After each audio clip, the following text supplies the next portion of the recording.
Mi nombre es Elizabeth Sendek de Colombia.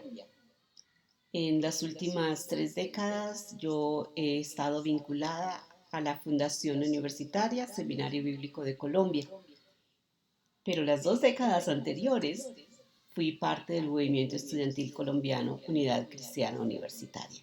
Y es un deleite compartir con ustedes sobre las bienaventuranzas esta mañana. Ustedes conocen que el Sermón del Monte es el primero de varios discursos de Jesús registrados en el Evangelio de Mateo.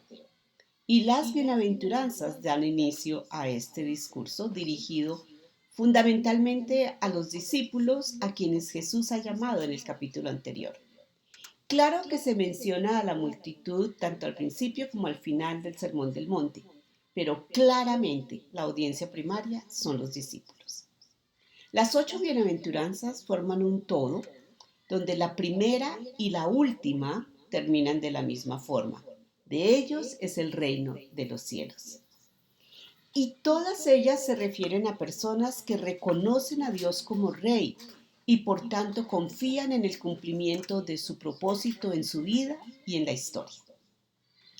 El término bienaventurado no describe un estado emocional de felicidad, sino la forma como Dios considera a quien así llama. Es un término de reconocimiento, de felicitación. Y cada bienaventuranza consta de 2 partes. La descripción de la condición de quien es bienaventurado y la razón por la cual se es. Y es importante notar que no se es bienaventurado por la condición en sí misma, por ser humilde, por ser manso, por ser perseguido, sino por el actuar de Dios frente a ella. La fuente de la bienaventuranza es Dios, no las condiciones descritas. Miremos pues las 8 bienaventuranzas. Los pobres en espíritu. Se refiere solo a aquellos que reconocen su bancarrota espiritual delante de Dios, sino quienes reconocen que todo le pertenece a Dios y declaran su dependencia total de Él, sin ínfulas ni reclamos basados en supuestos méritos o afrentas que hay que compensar, sino más bien quienes declaran solo Dios basta. Si fuera solo dependencia espiritual y no dependencia total, uno sería un rico disfrazado. O se es pobre en espíritu o se sirve a Mamón. La bienaventuranza deconstruye el valer de la riqueza como aquello que confiere valor y sentido a la vida. Cuando se dice que tener es autoridad, es ley y es libertad. Y también deconstruye el poder redentor de la pobreza en sí misma. No hay virtud en ser pobre. De allí la importancia de la razón de la bienaventuranza. El reino de los cielos está a disposición. Es decir, al reino de los cielos se entra desnudo e insuficientes. Los que lloran. ¿Por qué se llora? ¿Será solo por arrepentimiento? El sentido, me parece aquí, es más bien relacionado con la tristeza y la aflicción por la maldad y la opresión. Recuerda el clamor y la experiencia del salmista en varias de sus composiciones donde llora por la aflicción o la opresión que sufre y espera el consuelo de Dios. Y precisamente se es bienaventurado porque hay promesa de consuelo. Y en esta bienaventuranza, como en otras donde se usa la voz pasiva, serán consolados. El agente que trae consuelo es Dios. Este consuelo divino se centra en el Mesías, cuya misión es consolar a los afligidos, según Isaías 61, y quien en la visión final en Apocalipsis enjuga toda lágrima de aquellos a quienes pastorea y guía desde su trono como cordero inmolado y exaltado. Esto cuestiona la idea de los guerreros de Dios, las princesas guerreras de Dios, que enfrentan el dolor y la aflicción con beligerancia. O también cuestiona la búsqueda de consuelo en nuestros lugares seguros, cualquier cosa que sea. Y también desbanca la negación. Es asunto de vulnerabilidad honesta delante de Dios, quien no espera que seamos impasibles, ni superhéroes sin talón de Aquiles. Quienes en medio de la aflicción todavía dependen de Dios y esperan su consuelo, son bienaventurados. En el reino de Dios no solamente se entra desnudo, insuficiente, sino también vulnerable. Los humildes. Estos bienaventurados optan por la humildad, la mansedumbre, por la suavidad en el trato con los demás, en contraste con la dureza, la agresividad o la crueldad. No es falta de firmeza de carácter, es la entereza en el trato a otros surgida del reconocimiento de que uno depende de Dios y es vulnerable. El manso busca las buenas relaciones y manifiesta como Jesús un amor sacrificial, dispuesto a cargar con la falta y la violencia de quien lo ataca, porque a sus ojos es prójimo, no enemigo.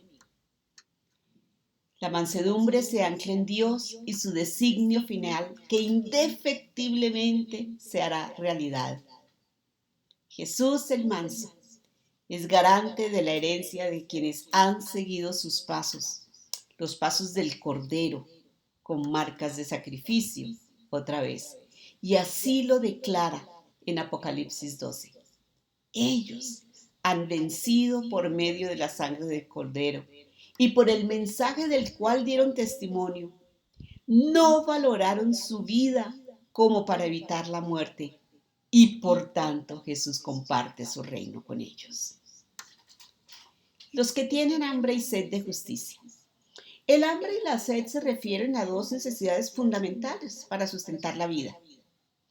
Entonces, ¿cuál es esa justicia que se anhela como indispensable para el sustento de la vida? ¿Será el cumplimiento estricto de las reglas como los fariseos? ¿O será la justicia retributiva? El mismo discurso creo que nos orienta para entender. 5 veces en él Jesús hace referencia a la justicia. Aquí es los que la anhelan. En el versículo 10 es los que sufren persecución por ella. Más adelante en el capítulo 5 se habla de la justicia de los discípulos que tiene que ser mejor, más alta. El estándar es más alto que el de los fariseos. En el capítulo 6 se habla de cumplir con actos de justicia, pero no para llamar la atención. Y más adelante en el capítulo 6 se habla de que es aquella cuya búsqueda es prioritaria sobre las necesidades cotidianas.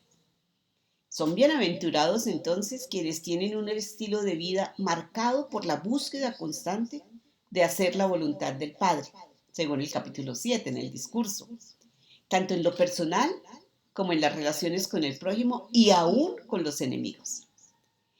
Y esto va más allá del círculo personal. Incluye la promoción de los derechos civiles de los demás, la búsqueda de que se haga justicia justa en los tribunales legales, la resistencia a la corrupción y a la posverdad.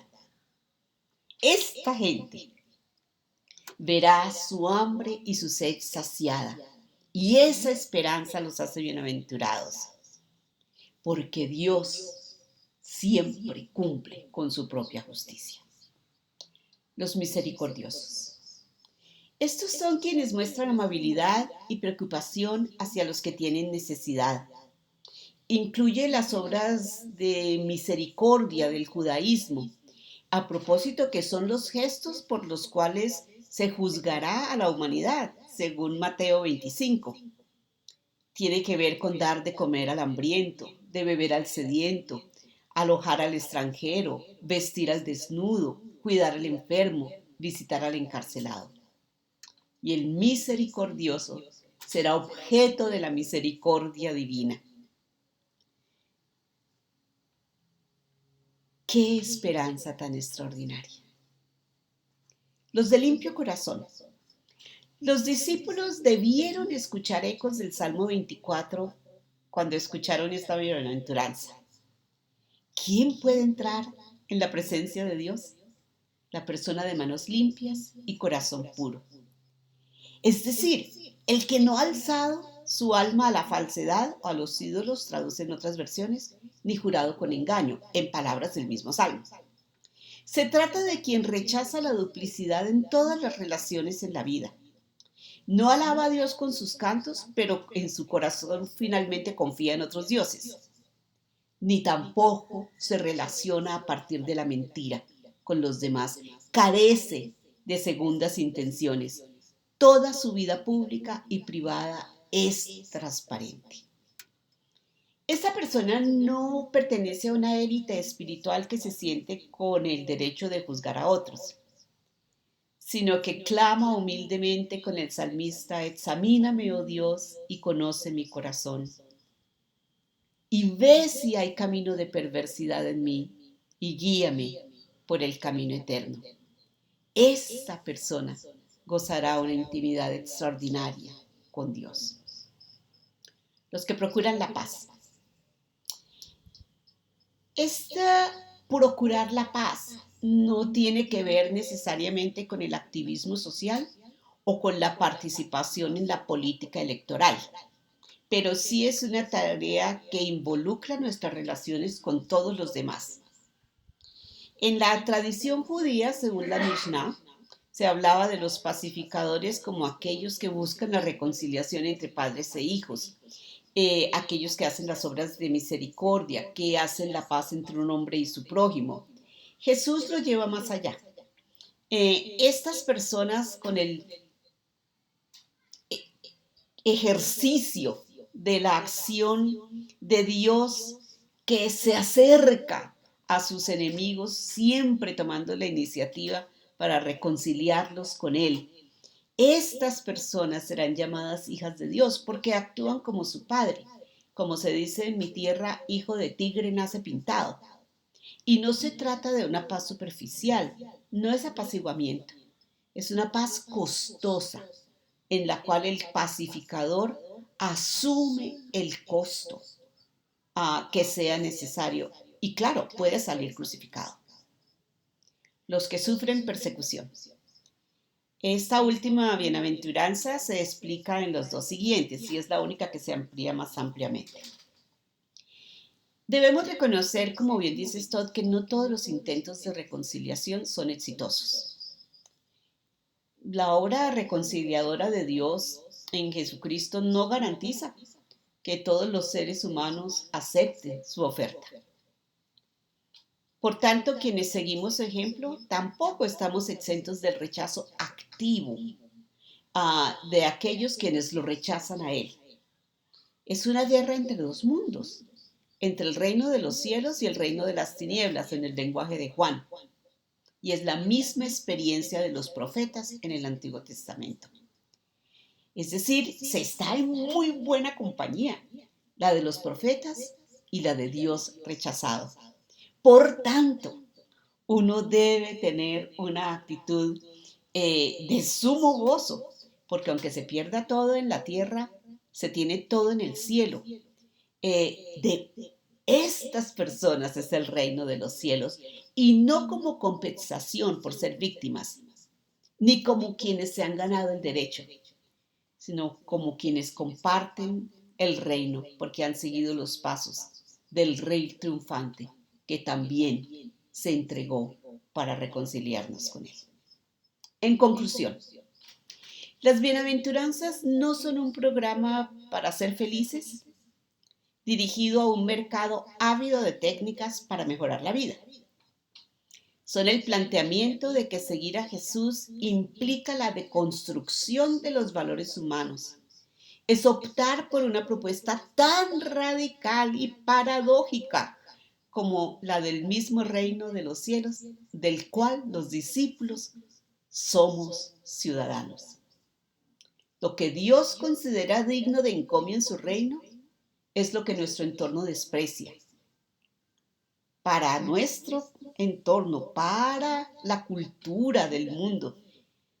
Lo que Jesús valora son de verdad antibienaventuranzas. ¿Quién puede ser feliz con eso? Pero recordemos, en el reino lo que cuenta no es la viveza ni la destreza, sino la fortaleza del carácter que refleja la rectitud de Dios. Que Dios los bendiga.